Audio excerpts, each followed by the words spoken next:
Bonjour à toutes et à tous, bienvenue dans Corbeau News Centrafrique. Martial Vicoz vous salue chaleureusement depuis le Studio B. Et aujourd'hui, on va parler d'une affaire qui met le feu aux poudres au sein de la société Power Sécurité. Des tentatives de bâillonnement, des suspensions illégales, ça s'annonce chaud, Gisèle. Bonjour, Gisèle Moloma, notre journaliste de terrain, toujours à l'affût des scandales. Bonjour Martial, c'est une situation qui frise l'absurde et je suis prête à décortiquer ce dossier qui, disons-le, nous donne matière à réflexion sur l'état des droits des travailleurs en Centrafrique. L'onde de choc provoquée par nos révélations à Corbeau News Centrafrique sur les agissements à Power Sécurité vient de prendre une nouvelle dimension. Alerté par la gravité des faits que nous avons mis au jour, le ministère du Travail, via l'inspection du travail, a décidé d'ouvrir officiellement un dossier. Une action qui a semé une panique totale au sommet de l'entreprise, provoquant une série de pressions et de décisions dont l'illégalité saute aux yeux. Une panique totale, Gisèle, c'est le mot. On dirait qu'on a touché un point sensible. On parle d'un triumvirat dirigeant qui tente de verrouiller les témoignages. C'est à se demander ce qu'ils ont vraiment à cacher, non? Et entre parenthèses, nous, à Corbeau News Centrafrique, on n'oublie pas l'actualité générale. On se souvient qu'il y a eu un autre article à lire sur l'empereur Faustin, Archange Touadéra et ses visites après les églises évangéliques chez les catholiques avant la mosquée. Juste pour dire que nos enquêtes sont diverses et variées. C'est bien ça, Martial. Et ce qu'ils ont à cacher, ce sont les vérités que les employés pourraient dire. Le premier à entrer en jeu, c'est Marc Féhéroul, le directeur des ressources humaines.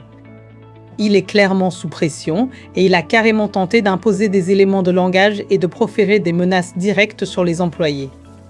C'est incroyable, Gisèle. André, censé être le garant des droits des salariés, qui se transforme en manipulateur. Il convoque le personnel en urgence, pas pour rassurer, mais pour dicter ce qu'ils doivent dire.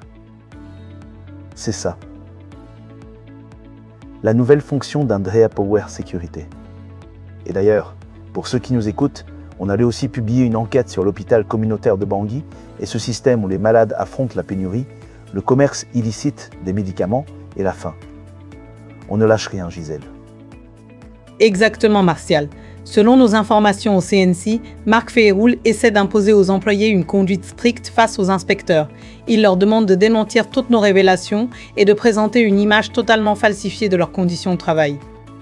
Et pour s'assurer de leur obéissance, des intimidations à peine déguisées sur leur emploi ont été proférées à l'encontre de ceux qui oseraient raconter ce qu'ils vivent. C'est une tentative de manipulation des témoins qui révèle le désarroi d'une administration acculée.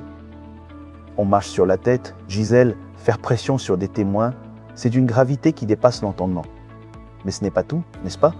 Il y a eu un autre coup de force, celui du gars Osé Balizou.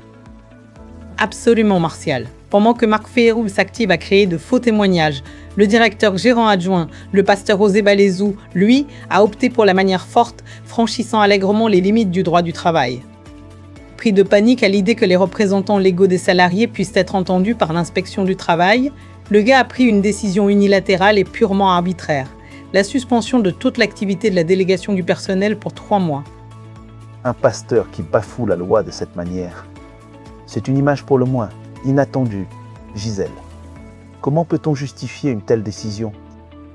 Martial, sur le plan juridique, cette mesure est une absurdité et un abus de pouvoir flagrant. En République centrafricaine, les délégués du personnel sont élus directement par les travailleurs, sous le contrôle strict de l'inspection du travail. La direction d'une entreprise n'a aucun pouvoir légal pour suspendre ou dissoudre une représentation syndicale ou élue. En essayant de réduire au silence les représentants des salariés, au moment même où l'État lance ses contrôles, le pasteur Osé Balizou s'engage dans une illégalité totale, très éloignée des valeurs d'équité et de justice qu'il prétend défendre. C'est une manœuvre désespérée et, j'imagine, vouée à l'échec, Gisèle. Exactement, Martial. Toutes ces agitations de dernière minute, les intimidations de Marc Féhéroul et les sanctions illégales d'Osé Balizou sont sans issue.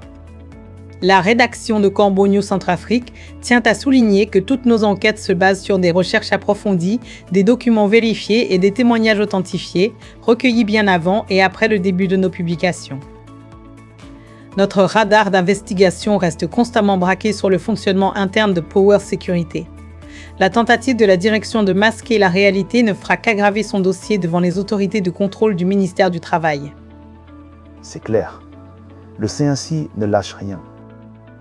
Oui, nous continuerons de suivre de près les auditions en cours et de fournir à l'opinion publique tous les détails de ce dossier social d'envergure. En somme, l'inspection du travail s'intéresse de très près aux pratiques de Power Sécurité et la suspension des délégués du personnel soulève de sérieuses interrogations sur le respect des droits des employés. Merci Gisèle pour ces précisions édifiantes. Un article signé par notre directeur de publication, Alain Nzilo.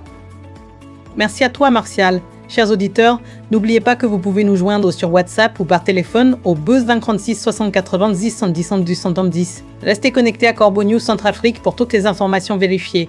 À très vite.